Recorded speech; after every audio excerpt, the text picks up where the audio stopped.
Deus faz a sua obra pela sua palavra. E a palavra de Deus é que move o povo de Deus. Então, graças a Deus, esse mesmo princípio continua valendo hoje.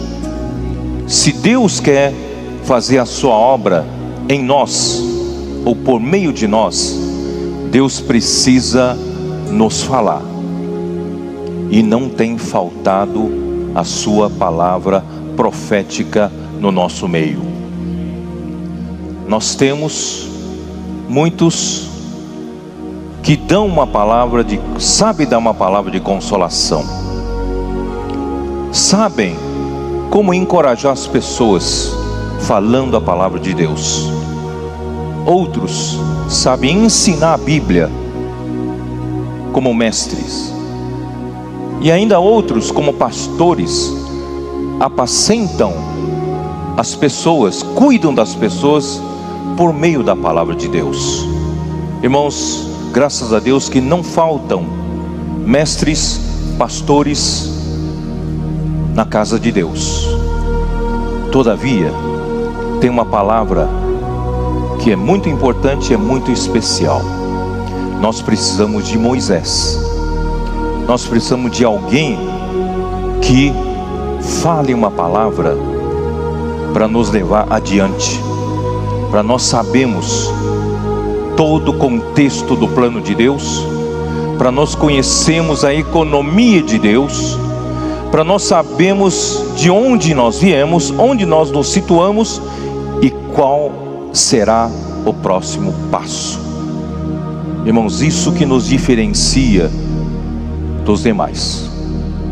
Você deve agradecer a Deus que Deus te colocou num lugar onde você recebe de primeira mão a palavra profética. Crede no Senhor vosso Deus, estareis seguros, e crede nos seus profetas, e prosperareis. Prosperar é ir para frente, progredir, as coisas, fazerem as coisas acontecerem.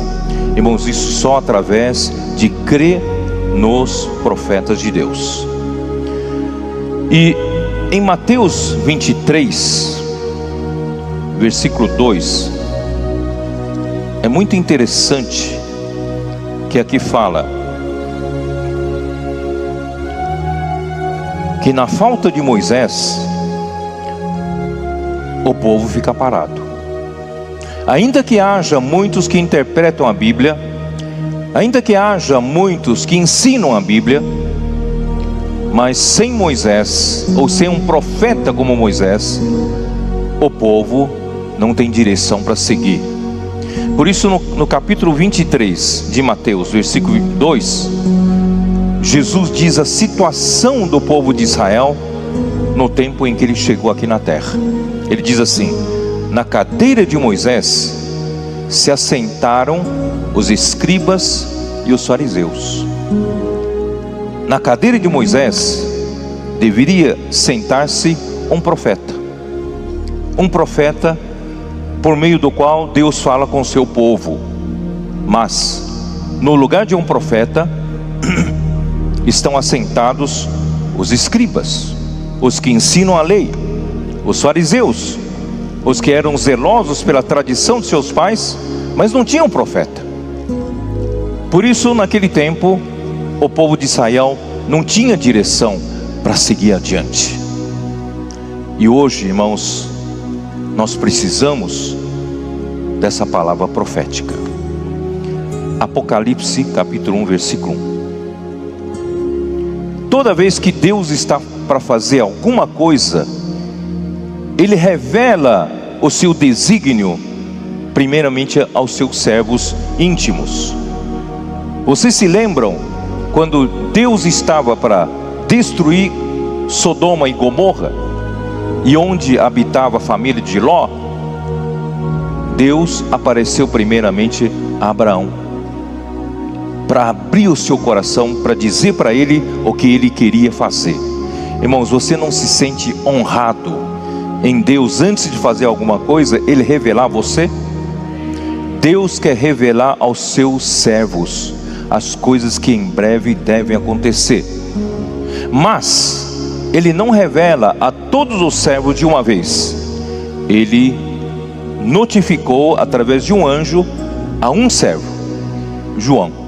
E João, naquela época, no final do primeiro século, ele foi o servo escolhido por Deus para ser o profeta. A palavra profética foi dada para João. Então, o sentido da palavra profética é primeiramente mostrar, revelar o que Deus quer fazer, o mistério da sua vontade. Mas ele também revela as coisas que em breve devem acontecer. Isto é, ele mostra a você qual é o próximo passo. Nós sabemos para onde vamos, não estamos perdidos, não estamos andando às cegas.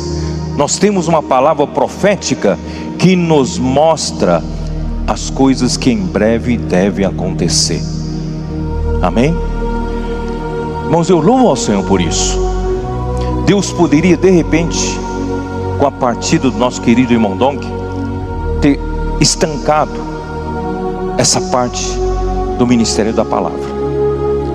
Poderia ter parado de falar uma palavra profética para nós e passado isso para outras pessoas.